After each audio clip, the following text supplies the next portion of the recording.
हाय। तो आप लोगों को तो मालूम है कि मैं अपने चैनल में नॉर्मली स्पोकन इंग्लिश या फिर इंग्लिश ग्रामर से रिलेटेड वीडियोस अपलोड करती हूँ, राइट? और कभी-कभार मैं मोटिवेशनल वीडियोस भी अपलोड कर देती हूँ। बट टुडे आई थॉट कि I wanted to share a story with you. Um, वो स्टोरी कुछ ऐसी है कि मैं खुद पब्लिक स्पीकिंग से पहले बहुत डरती थी। मतलब बहुत ही ज़्यादा मुझे हेजिटेशन थी, बहुत शाइनेस थी मुझे पब्लिक स्पीकिंग से।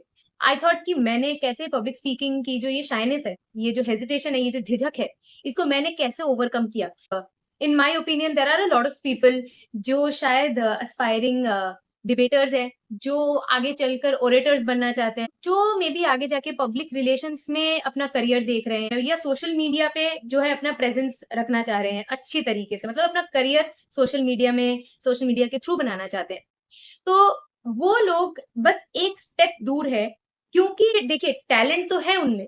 इनफैक्ट मैं तो बोलूँगी कि हम सभी टैलेंटेड होते हैं, लेकिन टैलेंट होने में और उसमें उसको सक्सीड कराने में, जो ये बीच का जो ये एक स्टेप होता है ना, वो होता है हेजिटेशन, झिझक।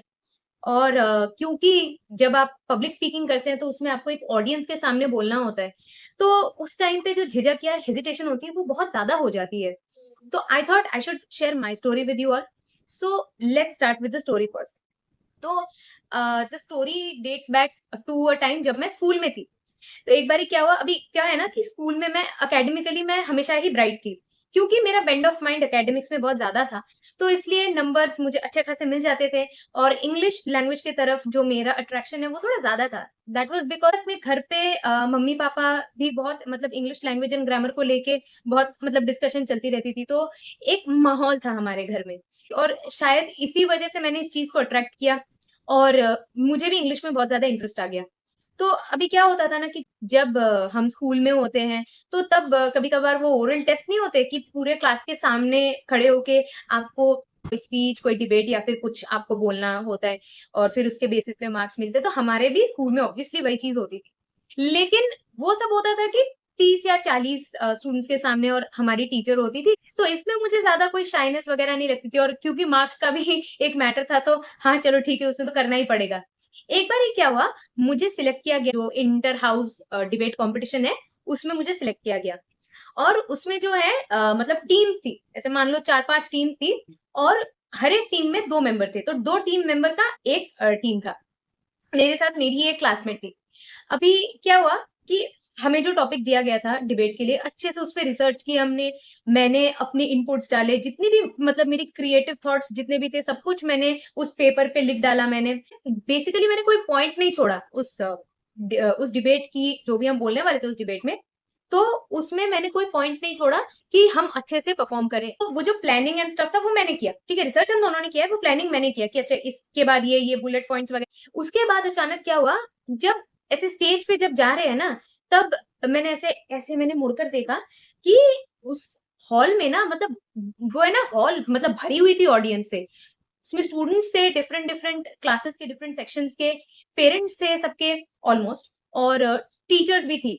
मैं ना इतनी ज़्यादा मतलब ऑडियंस देख के मैं शॉक्ड हो गई। आई वाज़ लाइक यार, इतनी सारी ऑडियंस के सामने मैं कैसे बात करूँगी? मुझे तो बस 30-40 लोगों के सामने बात करने की आदत है, वो भी मतलब फोर्स्ड ही है काइंड ऑफ।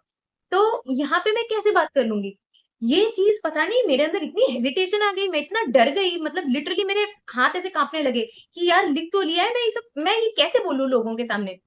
तो जो मेरी जो पार्टनर थी, जो मेरी टीम में थी, उसने कहा कि मतलब उसने ना नोटिस किया कि ये डर रही है, इसको हेजिटेशन हो रहा है। उसने मुझे कहा, "स्वागता, अगर तू चाहे तो तू मुझे बोल, मैं जाके स्टेज पे बोल देती हूँ, ठीक है? मैं ये स्पीच दे देती हूँ।" और मैंने ना लिटरली उसी मोमेंट पे जो कागज़ था ना, मैंने उसके हाथों थमा दिए। मैंने कहा, "भाई तू ले, तू ये कागज़ ले, तू जाके स्टेज पे बोल। मुझे मुझे माफ़ कर, मैं नहीं बोल पाऊँगी।" एंड उस वक़्त ना जब मैंने उसको वो कागज़ थमाया ना, आई वाज़ लाइक, मतलब मेरे अंदर वो फीलिंग आ रही थी कि बच गए।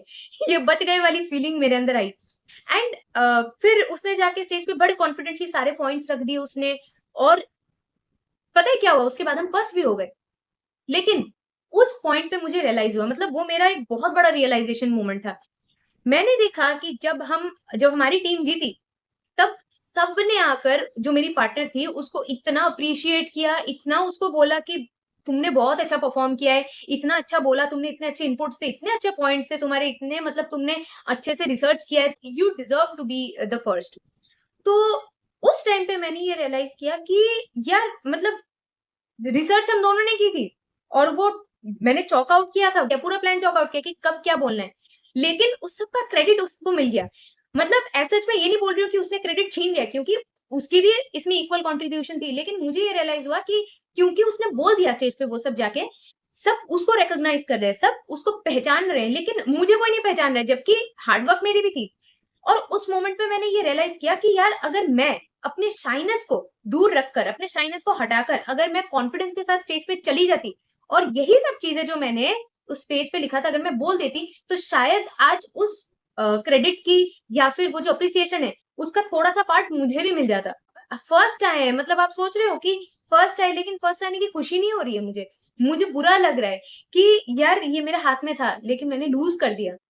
इसके बाद भी इतने बड़े पैमाने पे तो खैर नहीं, बट ऐसे और 2-3 सिचुएशंस हुए थे जब मेरे को आंसर मालूम था, लेकिन जो मेरे साथ वाला जो इंसान था उसने बोल दिया आंसर और उसको वाहवाही मिल गई, ठीक है, मुझे नहीं मिली, जबकि मुझे आंसर तो याद था।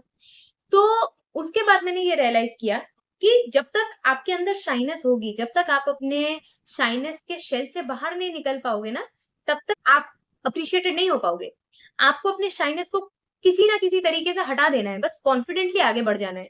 एंड मैं अपने पर्सनल एक्सपीरियंस तो खैर क्या मतलब, ये तो मेरे साथ हुआ है, मैं बता रही हूँ।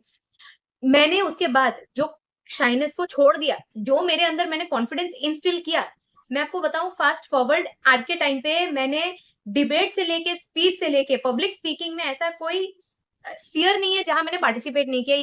तो ये एक चीज मुझे लगती है कि मैंने गेन किया है। अब मैंने कैसे गेन किया ये मैं आपको बताती हूँ। तो द फर्स्ट थिंग जो आपको बहुत इंपॉर्टेंटली करना चाहिए अगर आपके अंदर शाइनेस है पब्लिक स्पीकिंग से रिलेटेड और अगर आप वहां से निकलना चाहते हो, उस फियर से निकलना चाहते हो, वो ये है कि ज्यादा अपने नॉलेज बढ़ाओ। ठीक है, अभी ऐसे बहुत लोग हैं जो लोग ऑलरेडी बहुत पढ़ते हैं लेकिन शायद बोल नहीं पाते हैं, जिनको नॉलेज है लेकिन ये जो बोलने में मतलब ये पढ़ने में और बोलने तक में ये जो डिस्टेंस है, ये फासला आप कैसे इसको तय करेंगे। अच्छा, मैं आपको एक और चीज भी बोल दूं, अगर आपको मेरी ये वीडियो पसंद आ रही है और अगर आपको मेरी पिछली वीडियोस भी पसंद आई है तो please subscribe to my channel so that I can feel motivated enough to bring more such videos for you in the future. चलिए आगे चलते हैं। अपने शेल से बाहर निकलने की कोशिश करो। अगर आपको लगता है कि यार मैं ना ज्यादा इंटरेक्ट नहीं करना चाहती या मैं इंटरेक्ट नहीं करना चाहता ज्यादा, मुझे थोड़ा ऐसे सिक्लूडेड रहना पसंद है, वो मत करो। निकलो, अपने शेल से बाहर निकलो। अगर कोई आपसे बात कर रहा है ना, बात करो। ठीक है, अगर कोई एफर्ट डाल रहा है आपसे बात करने में, आप भी एफर्ट डालो बात करने में। और किसी ऐसे सिचुएशन में जहां शायद आपको कुछ पूछना चाहिए, आपको अगर कोई डाउट है तो एक्सप्रेस करना चाहिए तो वो एक्सप्रेस करो। ठीक है, दूर मत हटो, पीछे मत भागो। और अगर आपको कोई ऐसी बात करनी है कि हाँ मुझे अपना पॉइंट एस्टेब्लिश करना है तो वो करो, बोलो। आज से स्टार्ट करो, कल परसों देखना आपका कॉन्फिडेंस आएगा ही आएगा और शाइनेस चला जाएगा। दूसरी चीज जो मैंने भी की थी वो ये है कि आपके घर पे मिरर तो होगा, मिरर के सामने खड़े होके बात करो, अपने आप से बात करो।